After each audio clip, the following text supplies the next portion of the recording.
Ya Allah Tuhan kami, Kau berkatilah majlis kami pada hari ini. Kau bukalah pintu hati kami, secerah matahari di langit menyinari bumi. Amin. InsyaAllah, Ya Allah Tuhan kami, Kau berkatilah apa yang kami lakukan pada hari ini, dan seterusnya besok dan sampai bila-bila. Dan berilah ilmu kepada kami supaya kami dapat berjalan di atas muka dunia ini dengan rahmat-Mu ya Allah. Rabbana atina fid dunya hasanah wa fil akhirati hasanah wa qina adzabannar wa qina adzabannar wa qina adzabannar wa sallallahu ala sayyidina Muhammad wa ala alihi washabbihi ajmain walhamdulillahi rabbil alamin. Macam nak buka masa pasal ni. Nak kenal dah si 12 ni macam? Okey, saya akan jemput pengurusi kita untuk berada depan. Dan insyaAllah dia akan memberi sepatah kata lah pada hari ini sebelum kita mulakan khusus kita BTC di Silo Belas Negeri Kelantan. Beri tepukan kepada Cik Anias.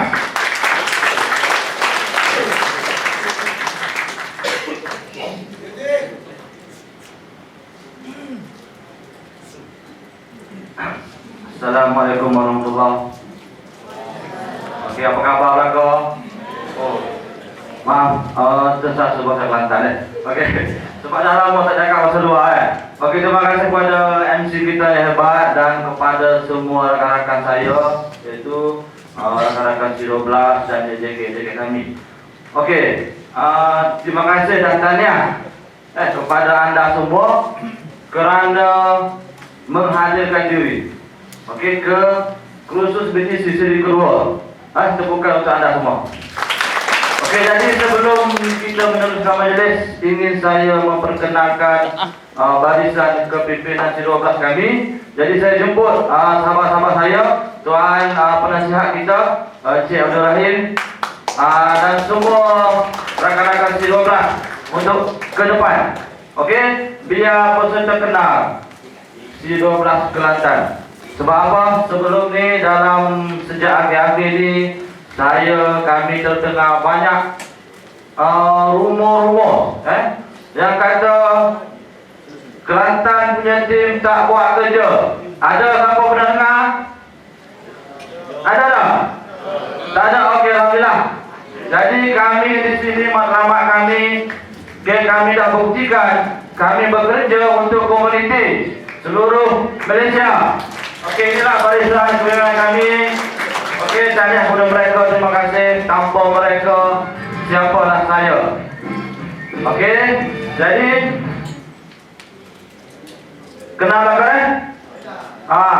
Maksudnya kenal. Okey, kenal tak pada? Okey, jadi terima kasih kepada sahabat-sahabat saya. Okey.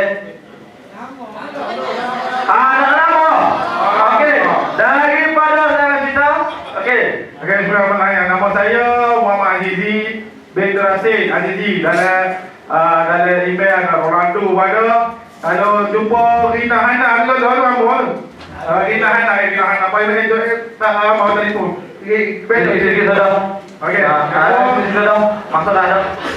Okey, Assalamualaikum. Saya Muhammad Zulkarniman bin Yunus ataupun nama demo kita Nur Habis. Ya, itu Tuan Nur Habis.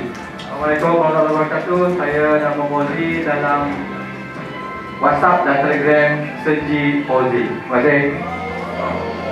Assalamualaikum, saya Ahmad Sabri atau dalam Telegram mengenal dengan nama Sabri Ailaut. Assalamualaikum, saya Zulaiki Sunni dalam grup Telegram D77. Assalamualaikum semua. Nama saya Muhammad Azizi bin Umar dalam Telegram Mat Jeji. Assalamualaikum. Saya Abdul Rahim. Kalau nak bayar apa saya itu, saya tulis kat Azhar Kabaka.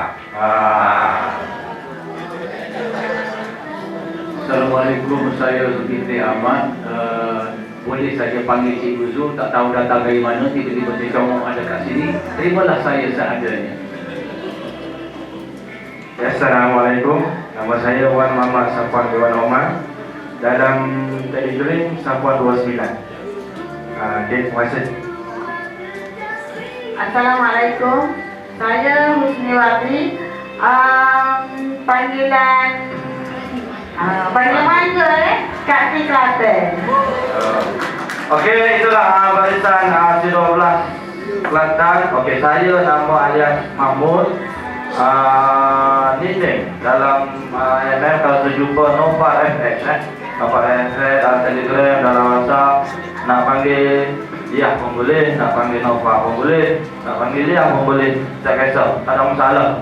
Okey, jadi tanya kepada dan terima kasih kepada barisan sahabat saya yang bekerja kuat untuk majlis hari ini. Dan terima kasih. Okey, jadi sebenarnya perancangan awal kami hanya nak buat untuk kami-kami sahaja. Anda semua daripada negeri lain buat kerja anda sendirilah, kan? Tak? Kenapa tak bersama kami? Tapi itu bukan matlamat kita. Matlamat kita selagi semakin besar komuniti, Betul tak? Berapa ramai yang pernah beranggapan begitu? Tolong katakan macam mana? Sama lah. Ya. Money game.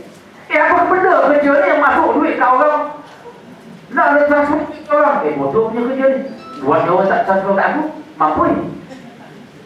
Money game lah. Business tak ada. Apa benda investment tak ada apa benda. Main pusing kau bagi duit kau transfer kat kau transfer kat aku transfer kat kau. Yang punya kerja ni. Dah lah dulu kena putu dulu. Putu sambung Malaysia lah. Ada. Putu kat kampung okey lah. Untuk kat kampung kalau lewat-lewat bayar sikit bagi penegakan kan tak duit rumah. Betul tak? Dia kena apa ni macam-macam program yang sebenarnya wampus datang pun datang pula benda ni. Oh lebih kurang jadi sama je ni. Itu dah 3 kali reject. Tanpa membaca, tanpa analisa, tanpa mengkaji. Sedangkan pepatah selalu mengatakan membaca jabatan ilmu. Ilmu penyuluh hidup. Betul tak? Yang jadi masalahnya ramai yang malas membaca. Baca sikit, Allah sakit otak aku nak faham. Tak payah. Tapi yang bagusnya, yang tak membaca pun, yang masih sedia lagi dalam MMM, ini lagi cepat. Tak baca pun tapi hantam sajalah. Hantam saja. Ini lagi bagus. Tapi kalau boleh membaca, baca tuan-tuan dan puan. Kita baca. Jadi saya baca. Ya Allah, ya Rabbi. Blog pula. Saya tarik kaedah algoritma Mavrodi. Kehebatan kaedah algoritma Mavrodi. Saya tarik dalam blog aku nak susun keluar.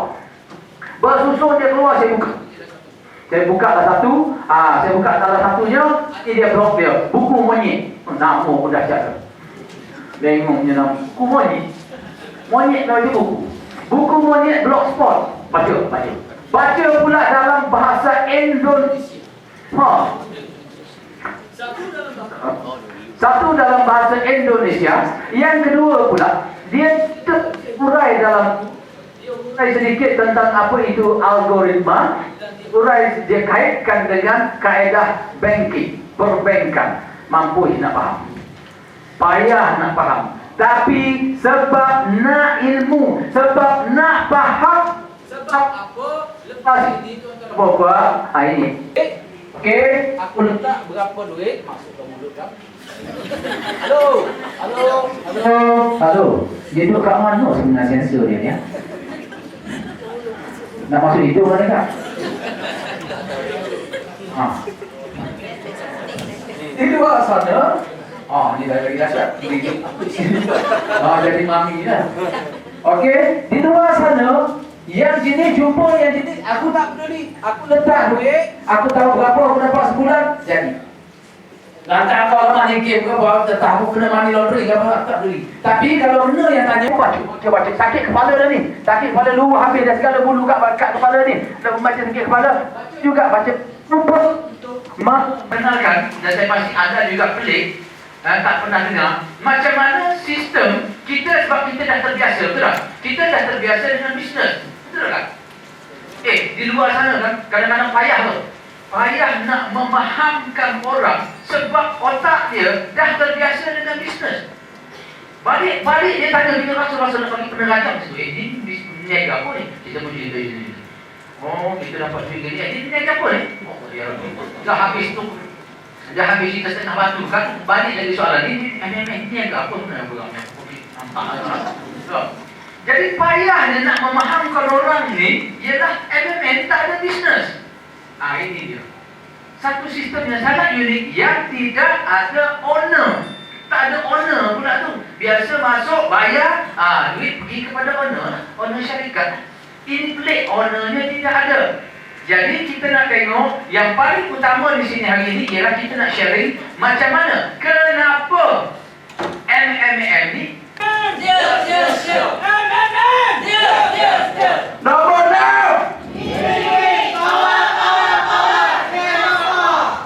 nombor 4,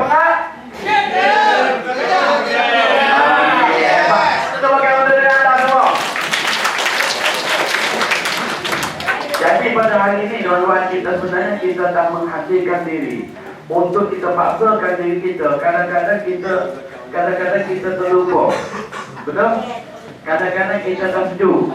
Jadi hari ini kita panaskan diri kita, kita tegakkan minda kita. Boleh? Sebab katanya Imam Syafi'i, saya bukan adalah orang yang terbaik. Saya berada di atas pentas ini bukan adalah yang terbaik daripada anda. Tetapi hari ini si Dosa datang dah memberi amanah kepada saya untuk berada di atas ini. Dan saya yakin dan saya percaya anda di bawah sana, atau sikit anda di bawah sana adalah jauh lebih hebat daripada saya. Saya yakin. Jadi segala kekurangan saya, minta maaf, minta ampun jika kurang memuaskan hati anda. Boleh? Itu adalah saya. Okey, saya bermula dengan dunia networking. Saya dulu cukup anti dengan dunia networking. Saya nak cerita sikit, boleh? Sebab dulu saya hanyalah seorang pekerja kilang, dinilai 5 tahun, di Shah Alam 11 tahun. Seorang pekerja kilang, bergaji hanya 700, 800. Yang sekali gaji saya 1,800 sebulan. Betul? Datanglah dunia network, datanglah dunia investment, datanglah apa-apa saya tak nak tepi. Sebab apa? Saya dah ada gaji. Saya tak nampak peluang itu. Saya tak nampak. Tetapi atas desakan hidup, atas keperluan menanggung keluarga, maka datanglah seorang hamba Allah. Nama dia Robi. Robi kawan saya dinilai dulu pada tahun 2011. Bulan 2 2011. Dia datang dengan saya, Pak Man, mari nilai sebentar. Ada apa? Ada kerja sikit. Saya pun pergi ke sana. Kata, gini kalau nak cerita telefon tak boleh. Saya nak cerita kawak tak boleh. Jom kita pergi sama-sama di Kelang Namo, di HQ, satu company. Okey, buat apa? Tengok ada dia kata, dia tak cerita apa-apa lah. Ini member saya. Okey, jadi bila saya pergi sana, saya tengok, apa yang saya tengok ialah peluang. Pada saat itu, saya terdesak. Orang rumah saya mengajar di Sekolah Mahakami Islamiah, Pasir Putih.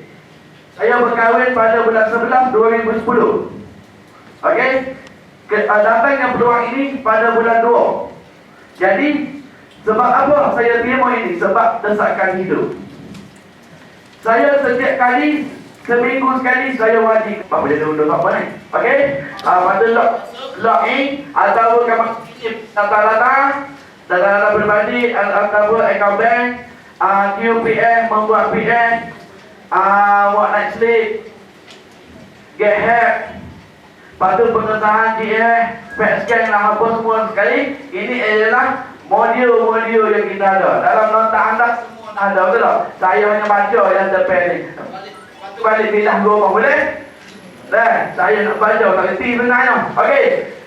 Jika anda sebagai seorang manager, khususnya apa yang anda kena tahu. Okey. Anda tahu belakang dah hebat, lebih hebat daripada saya. Tak apa. Okey, putih-putih yang perlu kita kena ada ialah kepada penyedia yang baru ataupun manager-manager yang baru. Okey. Punca asal, punca sebenar Pak untuk menjawab.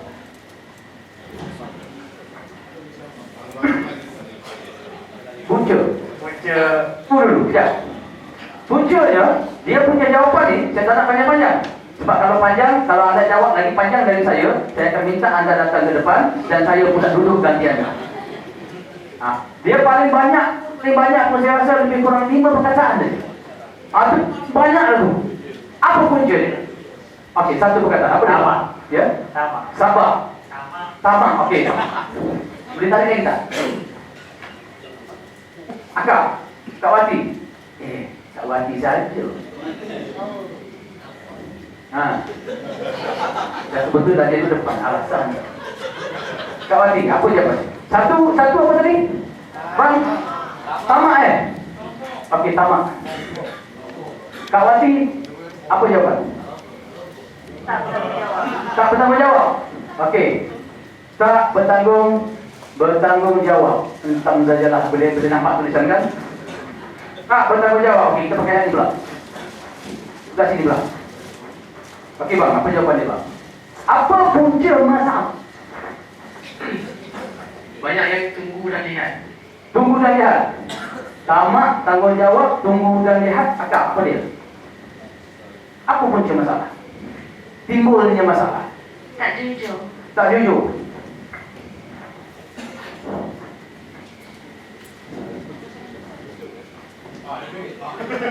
Siapa jawab betul, tepat, bagi RM50. Okey.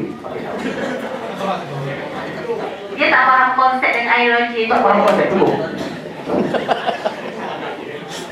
Kak, apa punca masalah?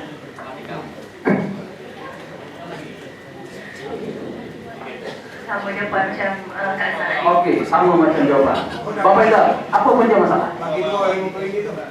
Dapat duit tak PS balik. Dapat duit tak payah balik? Dapat PS tak PS balik. Okey. Okey, kita terima.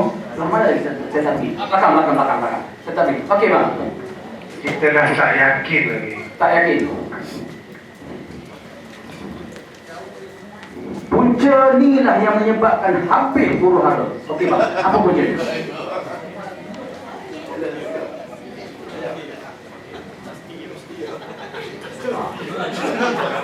Apa punca masalah?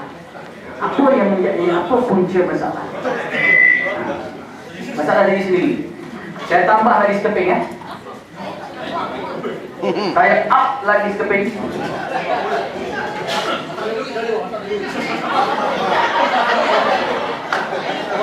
Aku berdiri pun. Okey tak?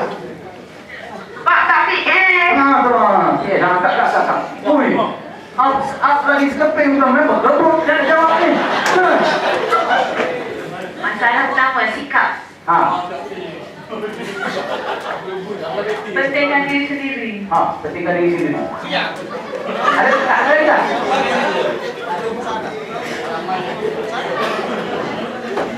Ada tak? Okey bang. Faham ideologi. Saya nak tambah sekeping lagi tak ni? Tidak mengikut sistem apa yang telah didasarkan. Okey. Saya cukup lah kan? Cukup lah kan? Kau lagi nak jawab? Lagi nak jawab?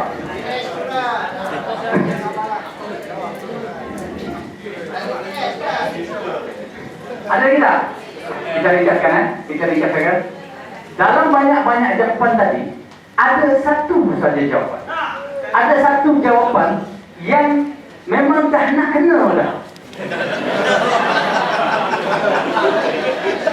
Memang nak kena dah.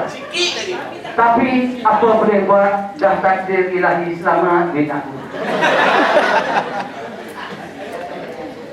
Dia jawapan yang cantik tadi. Sikap. Tunggu belum habis ni.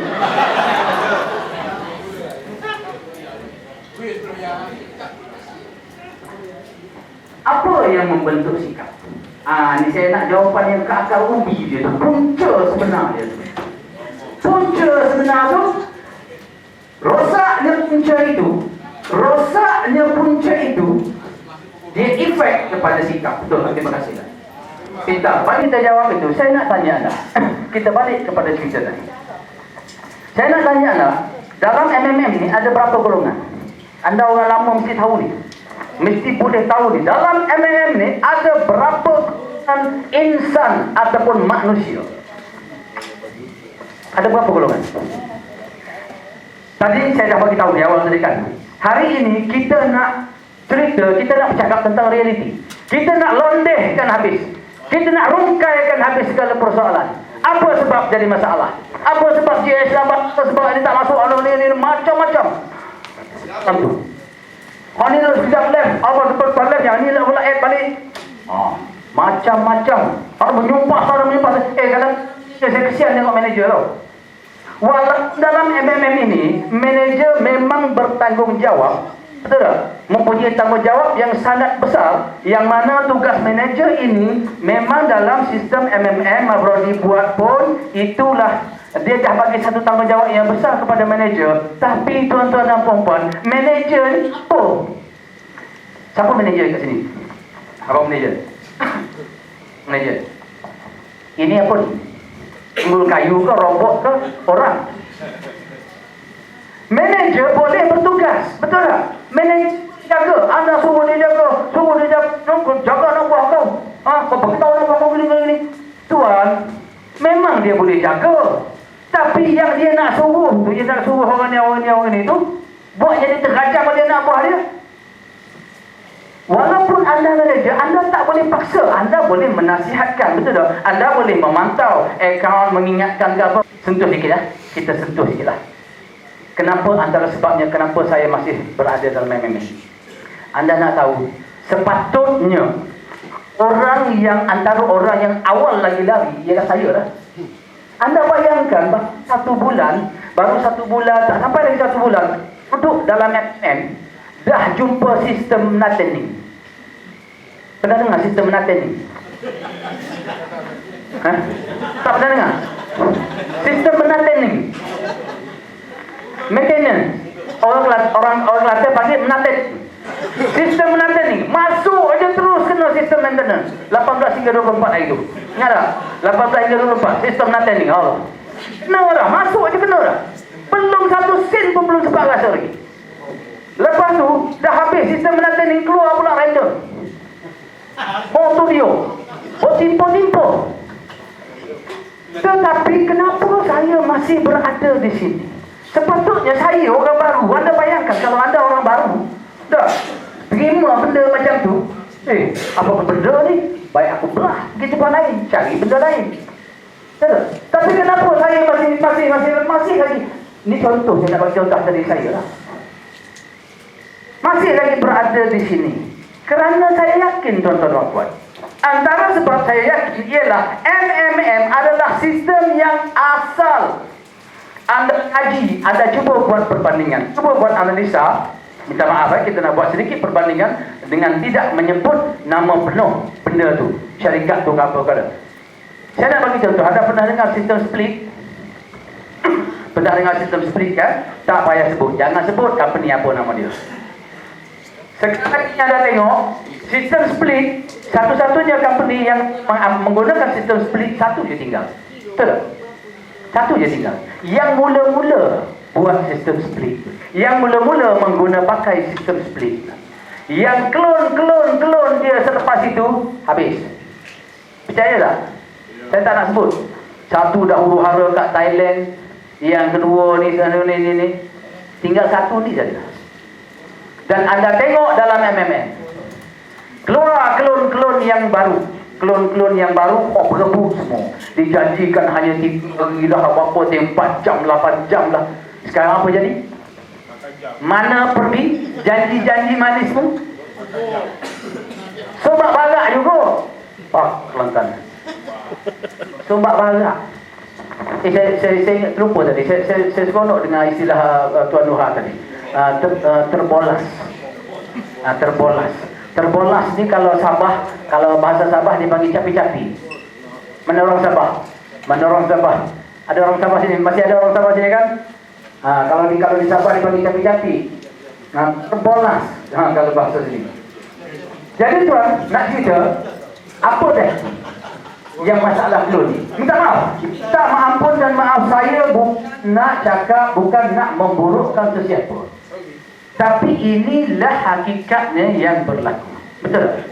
Jadi bagi saya masih lagi berada di MMN kerana saya sangat yakin dan percaya inilah sistem yang asal. Dan biasanya tuan-tuan dan puan-puan, biasanya insya-Allah sistem yang asal tak akan mati. Tepukan kepada MMN. Biasanya insya-Allah. Okey? Jadi itu dia ceritanya serba sedikit tentang golongan-golongan. Jadi golongan-golongan yang ini tuan, golongan yang keempat ini, kenapa dia lompat sana, lompat sini? Antara sebab utamanya ialah dia tidak memahami dan dia menganggap MMN adalah money game. Betul tak? Peduli apa pun? Peduli apa pun? Aku dah dapat. Aku dah collect banyak. Akak, hibah yang kita dapat dalam MMN datang dari mana? Dari duit komuniti kan? Dari duit komuniti, kak, abang, rakan-rakan yang baru dari duit komuniti. Sebab MMN tak ada bisnes. Tak ada bisnes. Datang dari duit komuniti. Anda bayangkan, balik rumah, pejam mata, bertenang sekejap, fikir, renung. Jenis apa aku ini? Manusia jenis apakah aku ini yang dapat hibah dari duit komuniti, dari duit kawan-kawan yang lain, walaupun tak kenal, tapi dalam komuniti. Jenis apakah aku ini? Bila dah dapat duit dari dia orang, aku belah. Jenis manusia apa aku ni? Jenis manusia yang macam mana? Sedangkan kita tahu, kita faham, dalam komuniti semua ni ada setiap orang yang PH, dia mengharapkan GH. Betul tak? Dia mengharapkan dia pula dibantu. Jadi kalau kita tak bantu, anda tak bantu, anda lari pergi bantu tempat lain pula. Kita ni jenis manusia yang macam mana? Jangan jawab, sendiri jawab. Sendiri punya tahu. Okey, dan seterusnya. Baik. Dalam MMM dia ada leadership lah. Dia ada networking kan? Betul tak? Ada networking dalam MMM kan? Betul. Baik. Saya nak tunjuk satu contoh networking. Tuan MC minta ke depan. Tuan MC pinjam sekejap. Saya nak pinjam Tuan MC sekejap. Dalam MMM walaupun bukan bisnes, tapi dia adalah ada networking kan? Baik. Saya nak minta Tuan MC tolong berjalan. Tuan MC tolong berjalan dari sini ke situ. Berjalan macam biasa je. Jalan macam biasa. Okey, jalan je. Nak jalan cepat, nak jalan cepat ke, nak jalan cepat pun boleh. Nampak dia jalan kan? Okey kan? Tak ada masalah Okey, Tuan MC ke depan.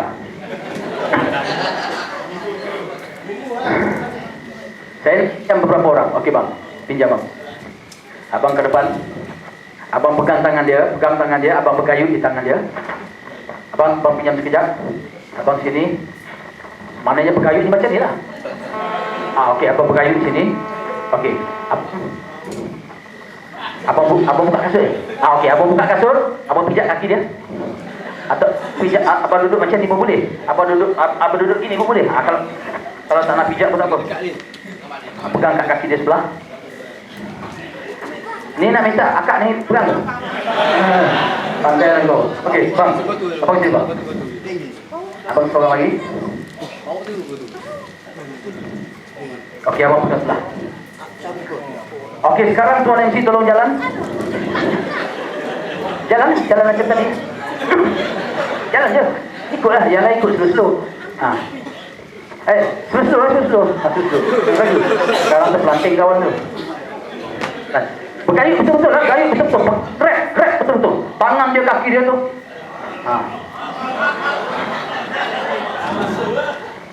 Nampak apa jadi? Okey, terima kasih bang. Nampak apa jadi? Apa moral of the walk? Macam tak apa, moral of the game. Moral of the action. Apa moral of the action? Okey, terima kasih. Moral of the action. Leadership. Kepimpinan.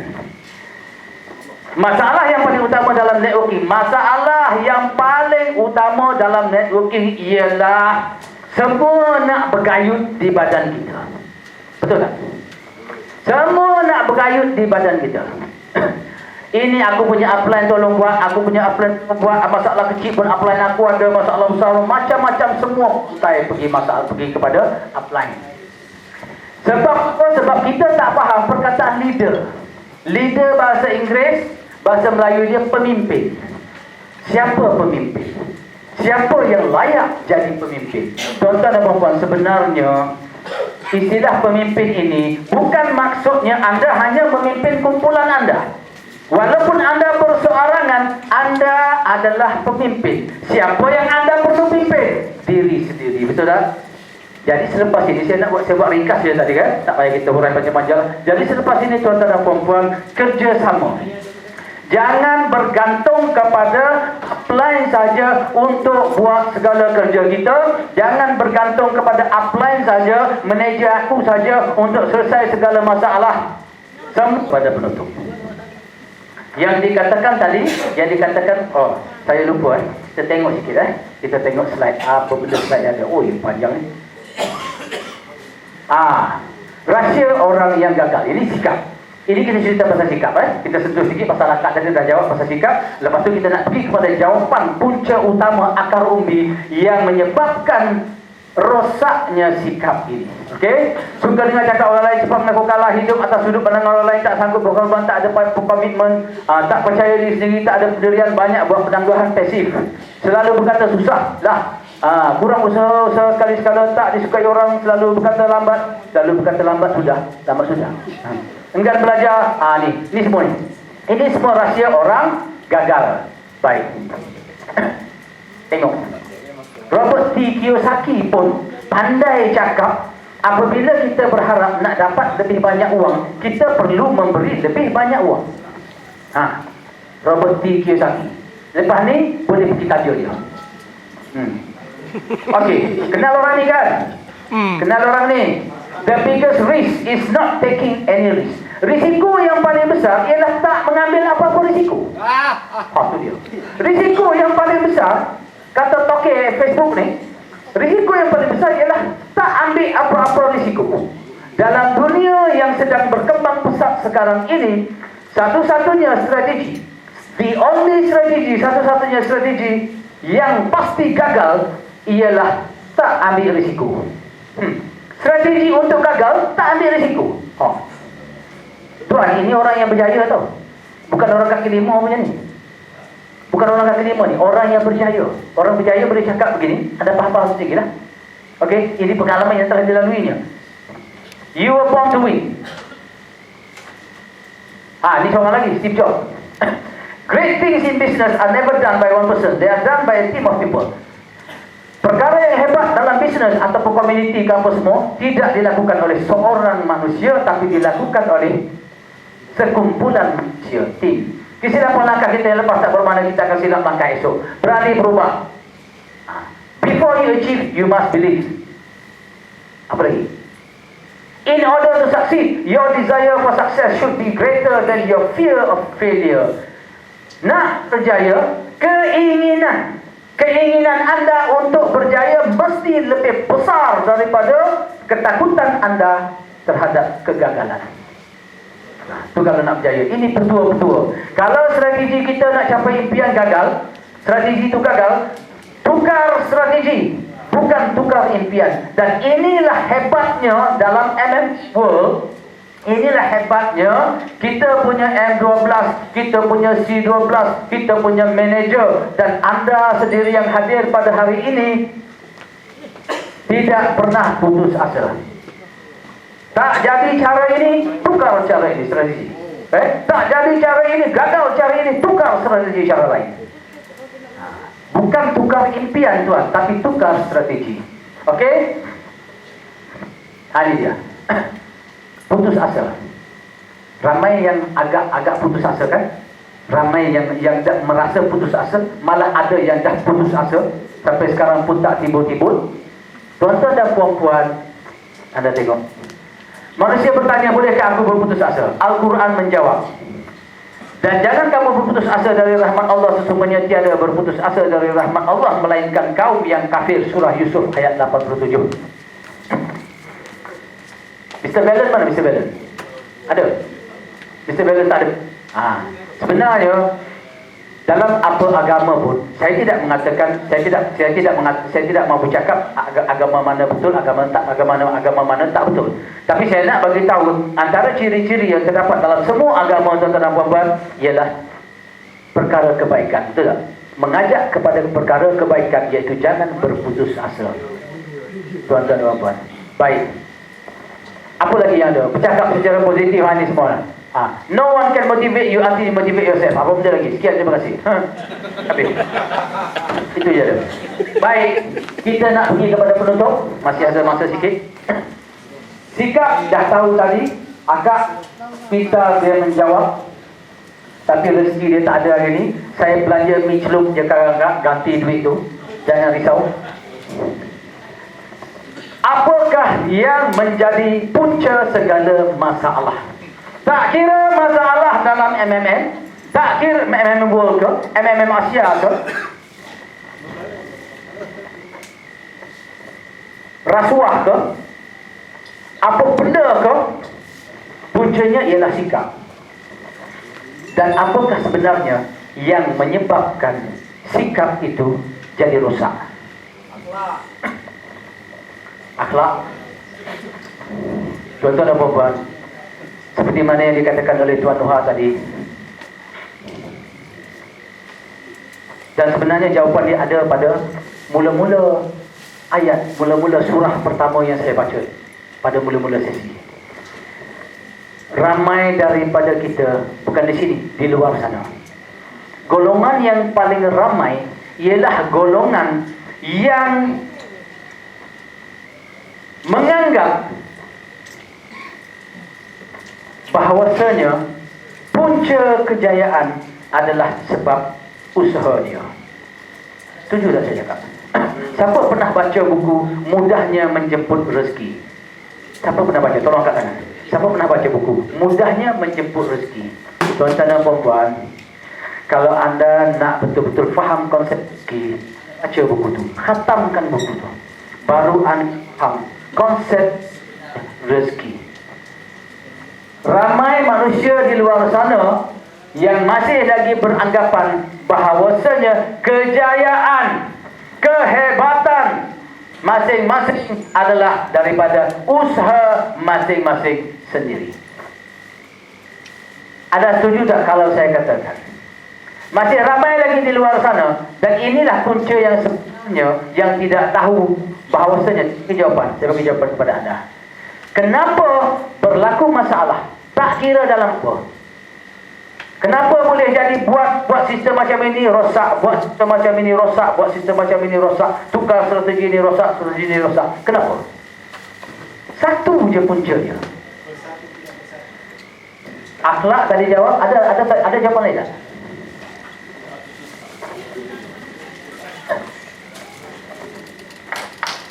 Tepukan kepada akak.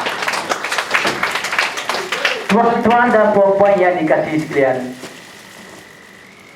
puncanya ialah kerana agama tidak dijadikan pemangkit ataupun guideline kepada apa yang kita buat. Setuju tak? Itu saja punca dia. Tosah kita teknikal, berhari-hari kita teknikal. Bersama. Bukan saya mengatakan teknikal tidak penting. Kalau tak faham teknikal, huru-hara. Tapi kenapa saya nak cerita kenapa rosaknya dunia ni? Kenapa rosaknya dunia? Bukan sekadar MMM pun. Kenapa rosaknya dunia ini? Kerana agama tidak dijadikan pemangkin ataupun sebagai guideline, panduan untuk melakukan apa saja.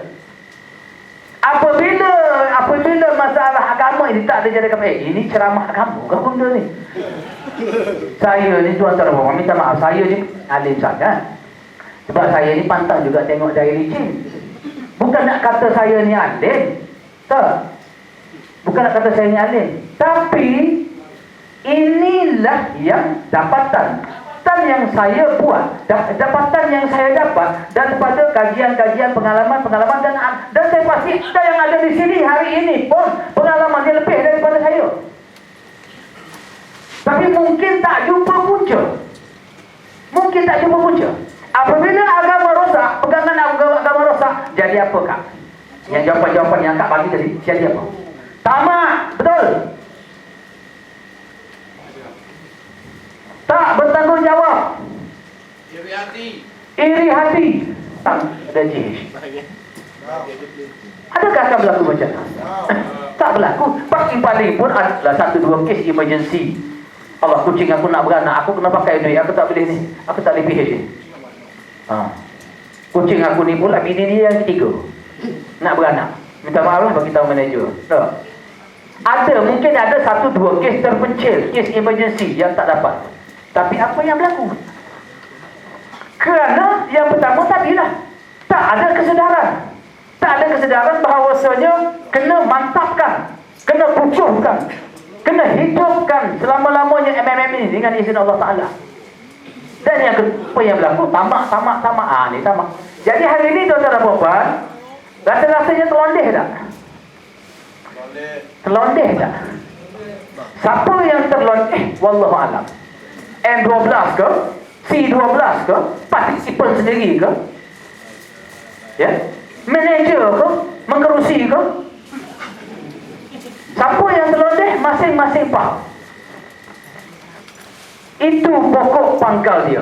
Bila agama rosak, bila agama tidak dijadikan pemangkin, maka rosak sikap. Bila rosak sikap, habis.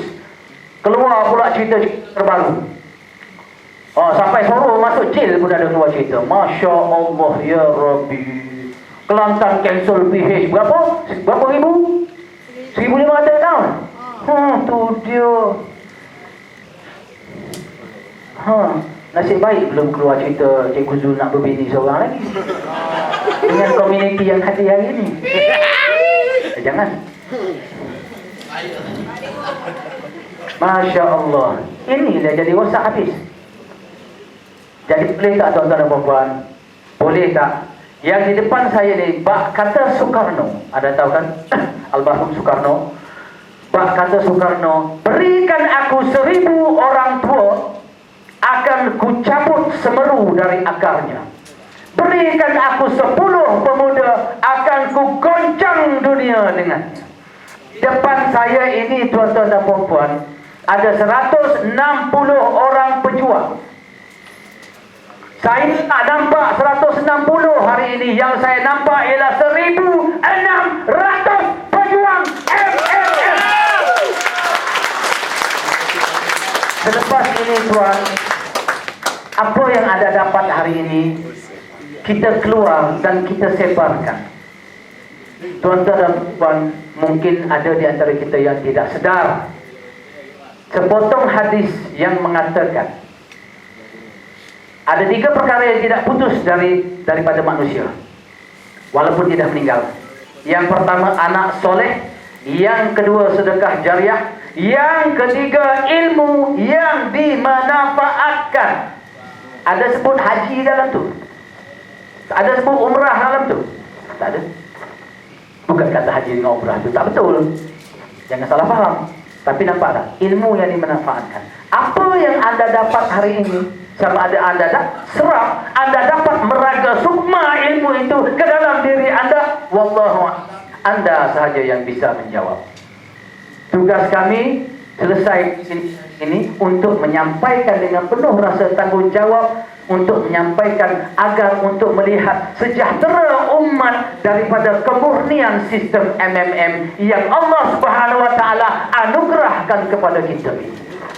Tuan-tuan dan puan-puan, selepas ini terpulang kepada anda untuk menyebarkan benda ini di luar sana. InsyaAllah, yakin apa masalah yang datang pun sabar. Kita ni siapa? Nabi SAW lagi diuji. Ente ni siapa? Anak siapa? Ente anak pula. Kita ni siapa? Ujian manusia biasa, ujian lagi banyak yang sepatutnya kita terima.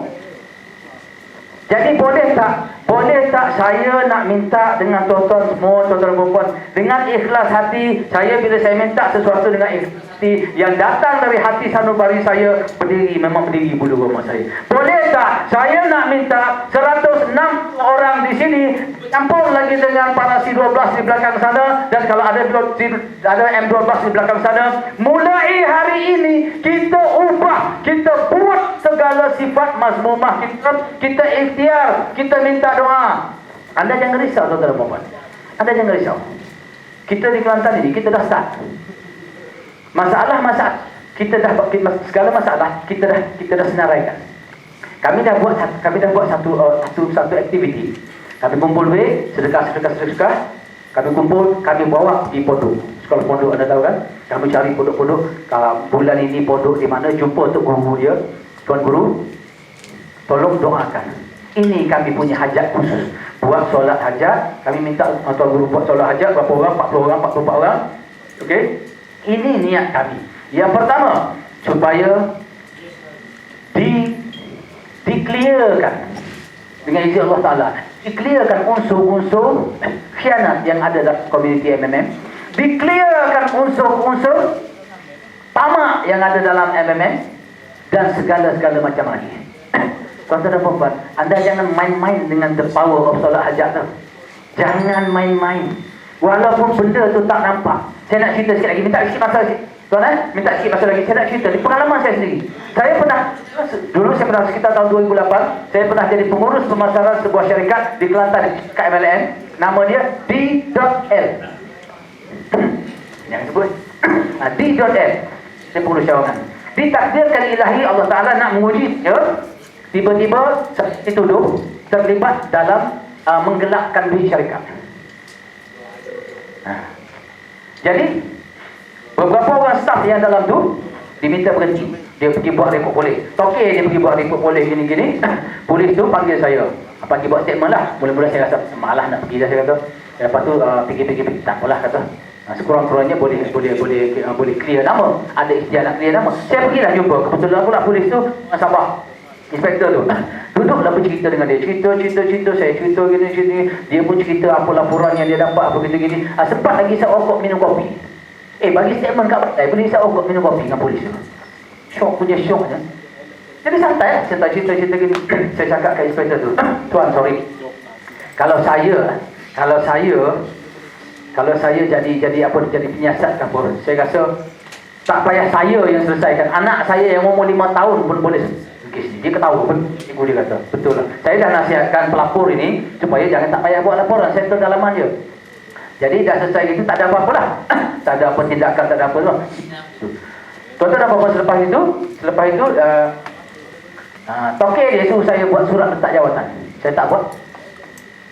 Buat apa saya nak buat, saya tak salah. Saya biarkan gitu saja. Lepas tu, tapi saya kira tak bertugas lah. Dah tak bertugas sebagai pengurus cawangan di situ lah. Saya hanya sebagai pengedar biasa saja. Dan tuan-tuan dan puan, bermula dari itu, saya mulai buat solat hajat. Masa tu kejadian tu dalam musim raya puasa. Okey, dalam saya keluar dari pejabat tu pun dalam bulan puasa. Saya mulai buat solat hajat. Ya Allah, ya Tuhanku, tiap malam, ya Allah, ya Tuhanku, Engkau tunjukkanlah perkara sebenarnya. Engkau tunjukkanlah perkara sebenarnya. Daripada bulan puasa itu, bulan Syawal itu, bulan haji, bulan raya haji, tak lama lepas tu Allah Ta'ala dah tunjukkan. Bukan sebab saya buat solat hajat, bukan powernya saya punya doa, tidak. Tapi Allah Ta'ala dah nak tunjukkan berlaku pecah office. Dia syarikat tu dia ada cawangan dia. Kat bawah tu ni, kat bawah TMLN, kat atas tu trading. Berlaku pecah office. Di atas itu, di cawangan dia yang atas itu, kehilangan barang dia banyak kan, baju-baju butik dia apa semua ni, lebih kurang 50,000 kehilangan dia. Ada tanda pecah masuk. Siapa punya kerja? Cari, rupa-rupanya ini datuk dua orang ni, dia ada seorang anak mas. Lama dah dia anak mas duduk jaga bisnes dia ni. Jadi dengan masuknya saya ke dalam company tu sebagai pengurus cawangan, dia rasa tak senang hati. Sebab dia nak kontrol semua sekali. Sebelum saya pun rupanya dah ada manager yang kena kes macam saya. Ada orang pakai ada konspirasi. Konspirasi untuk menendang keluar orang lain, dia nak kontrol. Jadi Allah Ta'ala nak tunjuk, lepas tu jadi budak ni, anak emas dia ni sampai sekarang hilang tak tahu ke mana. Toke pun sengih. Nak kata apa lagi? Saya kata Alhamdulillah. Ini tuan-tuan dan puan-puan, the power of solat hajat. Anda boleh buat dalam komuniti anda. Boleh buat. Kumpul berapa sen sangat? Berapa sen sangat? Kalau RM20 seorang satu bulan, cuba anda kira dengan RM20 yang kita biasa buang. Buang kepada benda-benda yang tak berfaedah pun lebih banyak lagi daripada RM20. Kumpul RM20 seorang satu bulan, setiap bulan cari pondok, minta tu urus solat hajat, tulis hajat khusus dia apa, minta dimurahkan rezeki semua komuniti apa semua gini-gini, minta dia buat. Anda tengok, insya-Allah. Tapi benda-benda macam ni jarang orang yakin. Betul tak? Jarang orang yakin. Sebab dia tak nampak dengan mata, tak nampak macam benda macam ni. Kalau nak minum air, buka air baru minum, nampak. Tetapi bila bercakap pandai pula